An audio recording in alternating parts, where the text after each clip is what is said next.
Hello everyone, it is the day before Halloween and I decided to make a podcast because I have the day off and I don't know if this counts as a podcast. It's like a vlog, video, whatever you want to call this, video check-in with friends and family and whoever else on the internet is curious about my life in London. Wouldn't that be weird if there was just like, I mean, not necessarily in a bad way, but just like, I wonder, that would be really interesting to find out some random person who has no reason to know me just finding me on the internet and getting hyper fixated on all the things that I put out there. Right, so I have the day off. Tomorrow is Halloween. You go into the stores and you see various Halloween decorations made out of cheap plastic, and there's what they call fancy dress, which is just costumes, which really confused me actually when I was here 2 years ago and I went to like Halloween things and I found like there were costume shops, but they were called like fancy dress shops. And it's just like I remember going to like having someone say like refer to a fancy dress shop as being where we were going, and it didn't occur to me that that was a costume shop, and I was just like, fancy dress. Oh, what are we gonna dress up as? How fancy are we being? It wasn't until after we like walked in and I was like, oh, this is like, you know, cheap costumes and like balloons and decorations in the shop. Fancy dress is a bit misleading. It's what I would consider the antithesis of fancy. So yeah, so fancy dress is a thing that happens in the UK. People have like parties where you dress in costumes.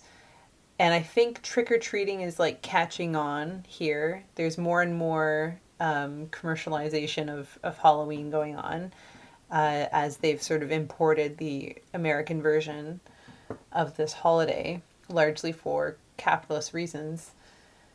Uh, it's my understanding that it was not really much of a thing until pretty recently. Like growing up, no one my age was going out and doing Halloween things. It wasn't really like the sort of universal phenomenon that it is in North America.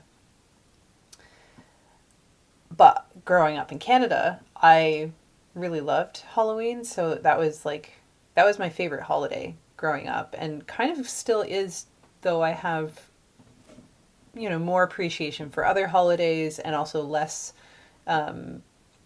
importance is placed in my life on holidays compared to when I was younger, where I would put like so much pressure on these individual days to be some magical mystical experience. And what I've found is the more pressure I put on anything to be that way, the less likely it is to actually be that way. I've learned to have like less expectation attached to things like holidays, and that has allowed me to enjoy them a lot more. But at the same time, it also has allowed me to sort of take steps back from holidays when I'm just not really feeling it. And so this year has been a bit of a weird year. There's some Halloween stuff going on, but Halloween this year is on a Thursday, and we're also coming up into like the new moon. I think the new moon is on the 1st or 2nd of November. So Halloween falls on like sort of new moon time. And new moon time is not really what we often associate with Halloween. We usually think of like a full moon and the sort of craziness and spookiness of all of that. And the full moon was several weeks ago now. So maybe not several, it was like 2 weeks ago. So so that sort of energy that we associate with Halloween has actually already passed.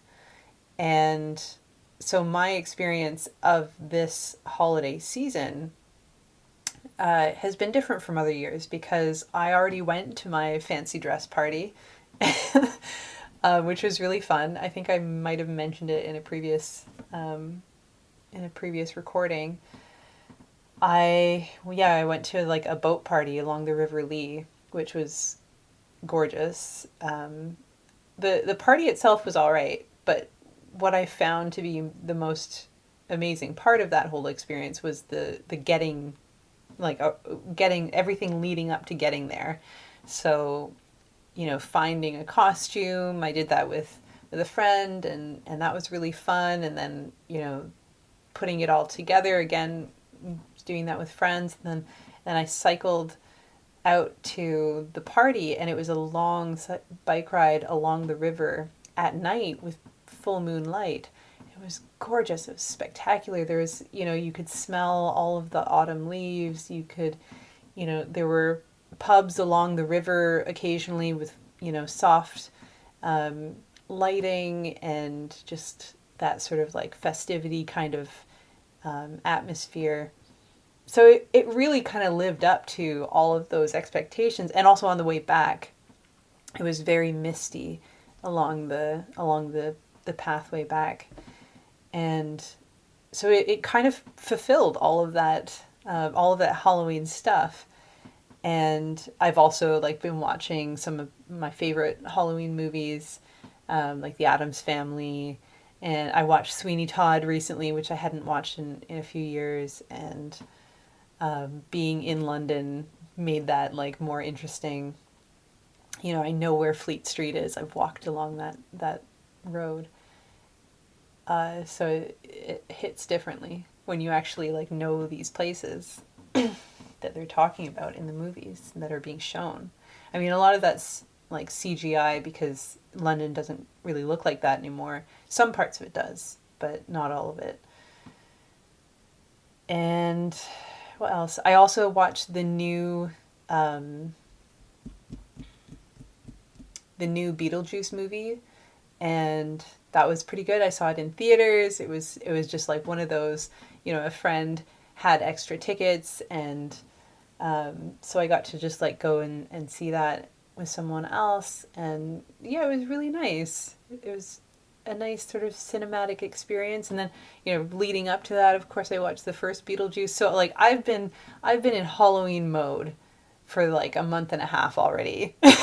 Because I love it. And basically once we get into September, like mid-September, and it starts feeling, the leaves start changing colors, I start getting into Halloween season. And I've made pumpkin soup, I've done a lot of my Halloween stuff already. So now going into tomorrow is Halloween. I'm in this sort of more reflective space because the lunar cycle is at that time where you're retreating back into yourself and, removing things that you don't want. So I've been giving away things that I don't want anymore, and sort of clearing out the old stuff to get ready for whatever is next.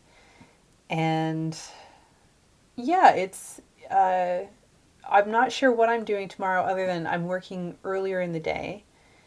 And it turns out that there is an online day of action against like the visa fees that are going up for migrants, and directly affects me and is kind of the reason why I don't really want to stay much longer in London, because the prices are like they use the word extortion, and I think that's accurate.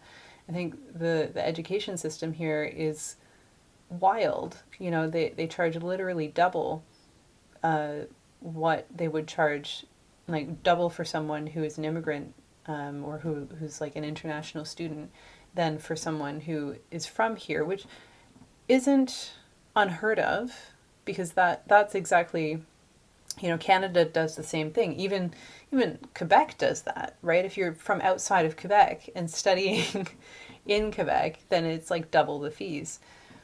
And I think that difference is not great. But then in addition to that, this expectations that the UK places on international students is just wild. Like you have to have quite a bit of money. You have to be able to provide proof that you have enough money to support yourself without working for the duration, I think for the first like 9 months of your program.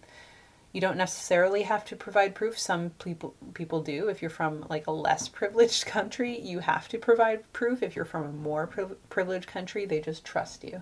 So, you know, there's a lot that is very uncomfortable about the way that things are structured here. And so getting into collective action against that, pushing back against that, especially because the fees are set to rise. So the visa itself is a lot of money, but the largest part of the cost of renewing a visa is that there's a mandatory payment for the NHS, and that is just insane. So that is set to rise by something like 66% this year. So it's just insane if they think that people are going to be doing this.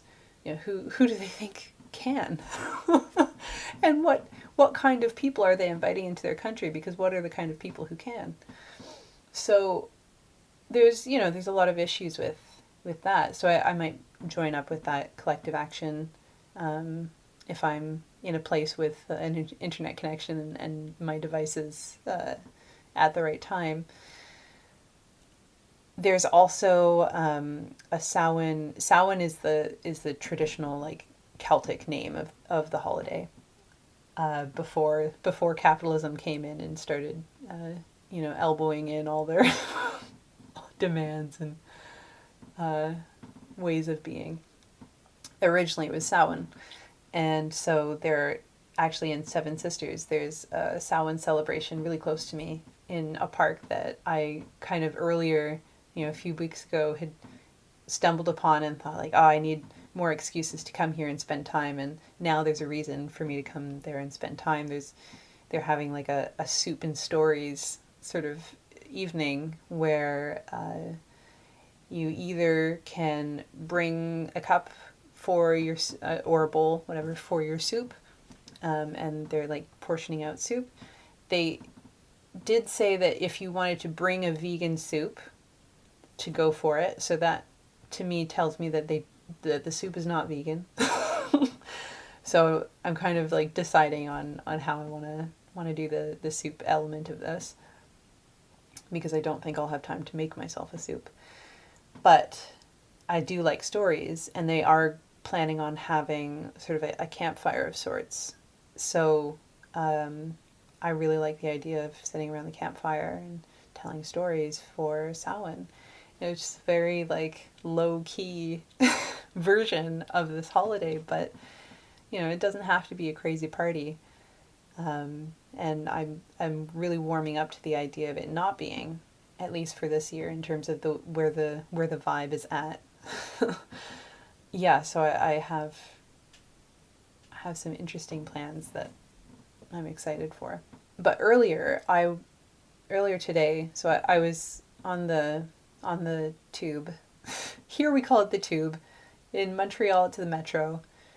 In New York, it's the subway. It's all the same thing. It's the underground tube. So I was on the tube today, and when I'm on the tube, it's very loud. So like more so than like New York is loud. The subway system is loud. Montreal, I think, has points where it can be really loud, but for the most part, it's not that loud comparatively. And from what I remember, but it's been a long time. But yeah, the tube in London is extremely loud. So I make it a point to have something to listen to while I am on the tube, because then I have something covering my ears and I have competing sound so that it's like less irritating to be on the tube.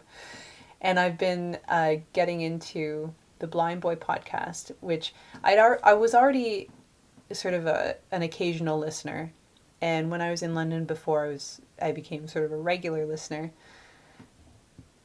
And Blind Boy is an Irish musician turned podcaster, slash general storytelling creative, who shares a lot of my political views, and is, you know, maybe more advanced in some ways of that, which is always nice because I feel like I can often learn from his perspective on things.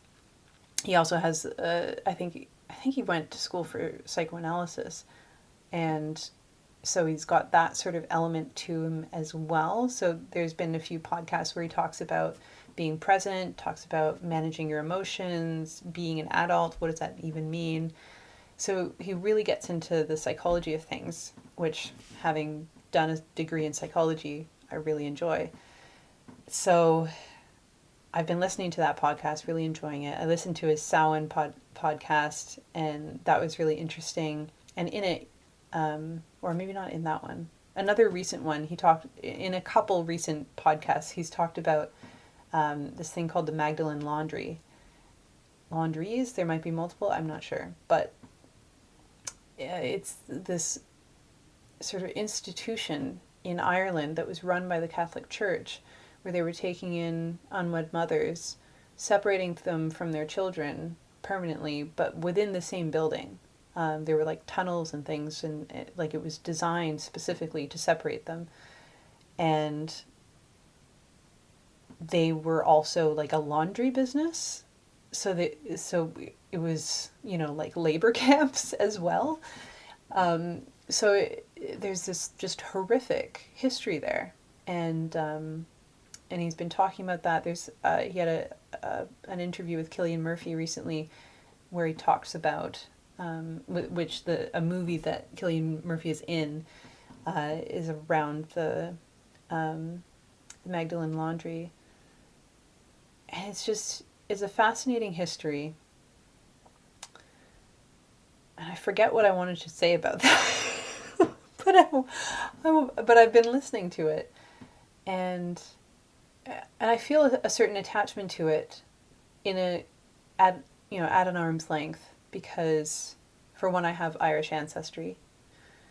For two, my dad was adopted through the Catholic Church and has a strong dislike of Catholicism, and particularly nuns, as a result, which is something that was discussed in the podcast, the sort of the role of nuns.